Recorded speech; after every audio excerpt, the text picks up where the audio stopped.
جملے کو امام صادق علیہ السلام نے ارشاد فرمایا،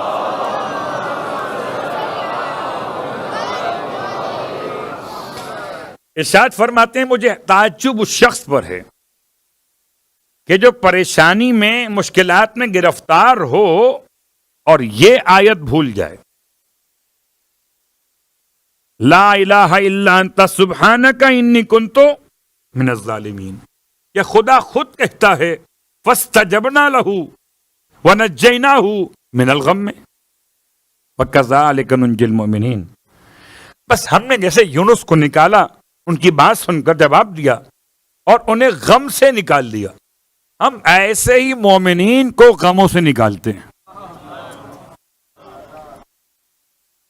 تو کبھی اس آیت کو پڑھیے روحانیت بڑھانے کے لیے، کب پڑھیے؟ صبح کی نماز کے بعد اور مغرب کی نماز کے بعد، سجدے میں سر رکھتے ہوئے 40 مرتبہ صبح، 40 مرتبہ شام، لا الہ الا انت سبحانک انی کنت من الظالمین۔ اس سے روحانیت میں اضافہ ہوتا ہے۔ اگر روحانیت بڑھانا خود سے چاہیں تو یہ 3 جملات تھے اندھیرے کے اور 3 جملات تھے آیت کے